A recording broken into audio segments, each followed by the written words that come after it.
Hello, I am here with Karolynne Johnson. She is a Spartan ambassador, and Karolynne has won our Ambassador of the Month for June. Congratulations, Karolynne.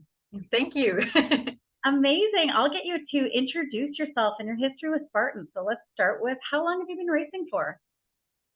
I've been racing since 2014, so almost 10 years now. And I started in the open wave, as many of you are doing right now. I wasn't fast. I did a lot of burpees back in the days, but it was such a tough challenge that made me want to become better and do less burpees. As you So went through it. And so it's a 10-year thing that you've been interested in this. Your journey has come from, I don't want to say the bottom because it wasn't the bottom. You went to a Spartan race, so that's far from the bottom, but starting at the bottom of, say, Spartan standards and to this weekend in Tremblant, which is your home province because you are from Quebec, and you came third in the elite wave. And I feel like your story is quite inspiring. So I would love to hear a little bit about your story of the journey. What did you do? It really, back in 2020, when there was nothing left to do, and my job was closed at that time. So I figure, well, since I'm sitting around at home, I should be training, take this moment to train more seriously, to see what I'm made of. So I got coaches, grid coaching, face thinning, and Jess O'Connell, which are two amazing athletes, coaches you and coaches me. And they've been my coach for 3 years now. Wow, time goes fast. And it's really when I got coaches that I seen the difference, because I've always been kind of training and going to the gym, going running, but never doing like the exact thing I needed to become an elite racer. And it was a dream for me because I think it's 2015 or 16 in my Facebook feed. We have our memories each day, and I wrote, someday I will be in the elite wave in a Spartan race, and I made that dream come true. Absolutely. And you not only made that dream come true, you came away with a third place, which is amazing. Like the journey from open wave. And I had read on your profile that your first beast in Mont Tremblant took you 10 plus hours. And then what was your time this weekend or last weekend? Just to correct you, my first beast was at Alzed in 2016. It's different than Tremblant. I still think Alzed is difficult. It's harder than Tremblant. And that year there was a heat wave, and they were short of water at water station, and there were people doing the ultra, and people were just dropping like flies because it was way too hot and no water anywhere. And yeah, that's why it took me like 10 hours. Oh my goodness. 10 hours on the course is quite difficult, as we all know, but that is an amazing story. I love that. The other thing too is that we're here to talk about the ambassador program and ambassador of the month, and it's voted by other fellow ambassadors, and most of the comments said she's just such a positive person in the community. She would be the first person to pick you up off the course and help you. I see you cheering for every female in the elite wave, and not just the elite wave. You are a huge cheerleader and a huge positive presence for the Spartan ambassador team. So tell me a little bit about why you joined that role. Why did you? So I became an ambassador in 2019, first when the program started, and the program has been different each year. Back then, we would go and visit gyms and schools and whatever, and we hand out flyers, spoke about races, and spoke about our discount code and everything. And it was more known back in 2019. I don't know, like the pandemic hit and like everyone forgot that OCR existed in Quebec. That was so weird. And so it was tough to rebuild the presence of Spartan in Quebec. I joined the ambassador program because I'm still in love with the brand. The values of Spartan Racing just happens to be the same. I live by, and I truly believe that if you do a Spartan race, it will change you forever, and you will learn stuff about yourself you would never learn anywhere else, because we never put ourselves through pain voluntary, just like in a Spartan race, I would say. So yeah, it was really a life-changing experience, and I want everyone to try at least and experience it. I don't expect anyone to buy a season pass and do like 20 plus races year round, but at least do once per year and see how you progress with that. And the simple stuff after that in life will be so much easier to bear after a Spartan race.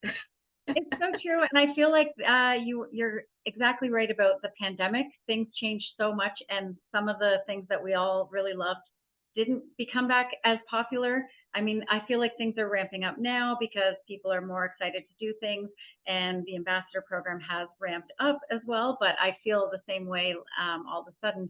Oh yeah, we forgot about this. But you're right. It's the only place where you can push to those limits, and it's hard for us to do these things. So what has been your favorite race course that you've raced? Because I believe you've raced a lot, haven't you? Yes, my favorite. I think Fenway Park has a special place in my heart, because a stadium race is really different than a regular sprint, and I just love going to Boston.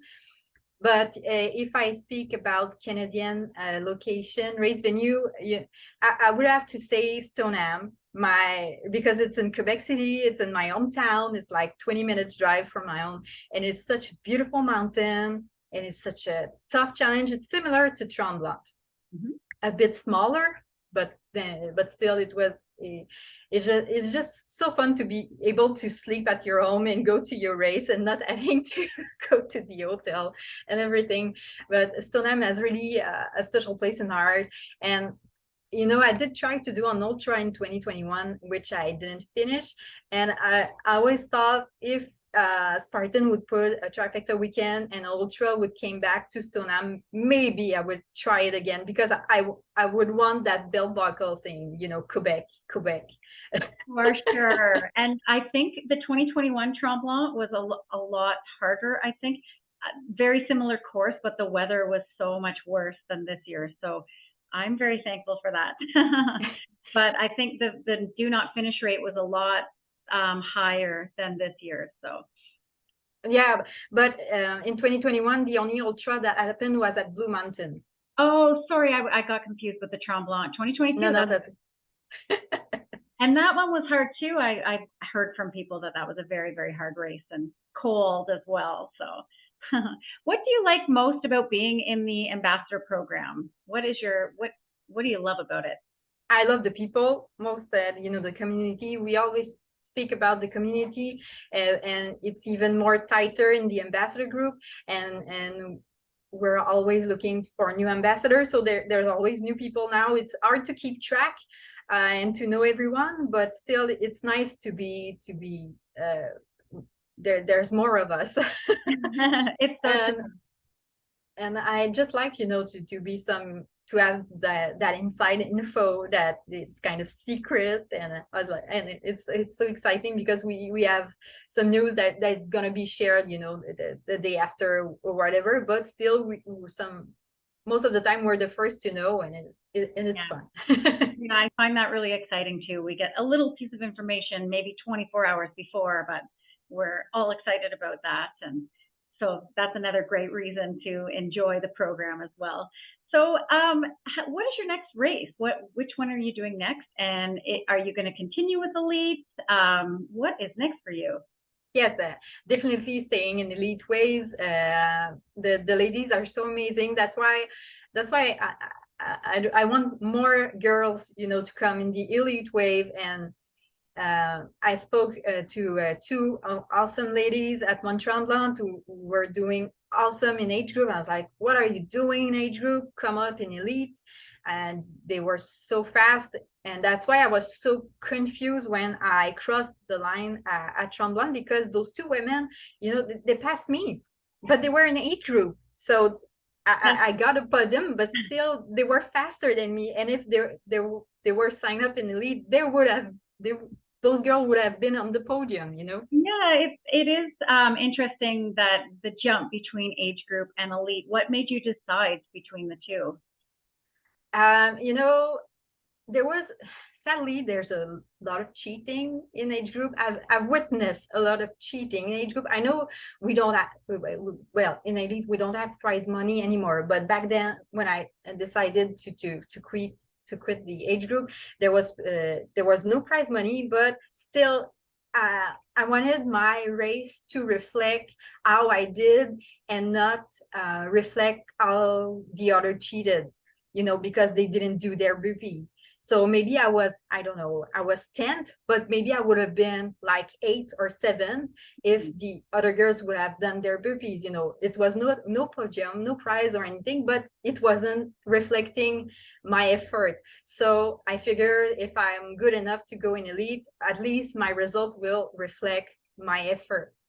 Because at least for now, I didn't see any cheating in the elite women. And I think that's one of the reasons that the burpees are no longer in age group, is because it was way too hard to monitor that. Even with the cameras there in some of the major races, it was just too hard. So people notice if you're not taking the penalty loop in. So I think that's combated some of that. But it's still great to be able to be up in that upper level with racing with the top of the top. So there's a nod for anybody who wants to try the elite heats. And Karolynne will be the first person to welcome you and give you a high five and tell you you're doing awesome. Because every race that I go to, I see her somewhere. So she will finish her race, and then she will be cheering on people. And it's just so awesome. Everybody knows how great it feels when anybody cheers for you, and you're just in that total I'm done moment, and then somebody you know is cheering and you're like, okay, I got this. So that is Karolynne. What is your favorite obstacle, by the way? Favorite obstacle? I really like the rope climb. You know, I had so much trouble doing it back in the days, and there was one time I don't in 2017 I managed to climb the rope, but I didn't know how to get down. And I was so afraid. I was screaming like, help me. Oh, no. Nobody could help me. No, so you're kind of in trouble.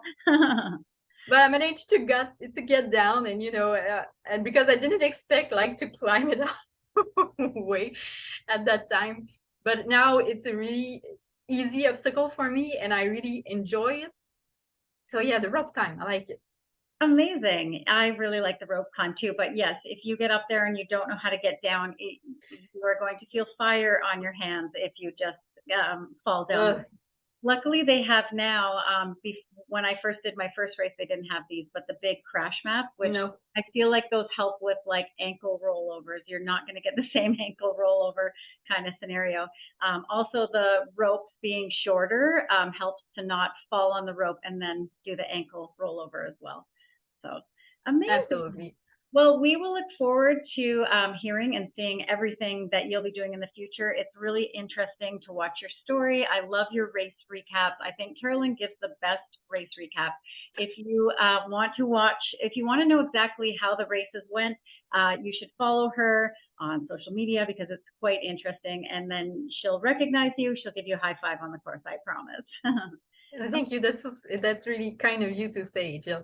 And I just wanted to thank every ambassador for voting for me, because I don't feel like I deserve it, because I didn't feel like I haven't been really there with other ambassadors. You know, that we have our chats and everything, and everybody's help each other, and I haven't been like really there. But still, I'm really flattered, and thank you for thinking of me. No, you know, the thing is that sometimes just sharing your story, you don't know how many people you're going to impact. So basically, you sharing your story and communicating in our group chats and meetings, that was enough for people to be inspired and be really grateful that you're spreading that in the community. So congratulations. I'm very excited that you were our winner this month. Thank you.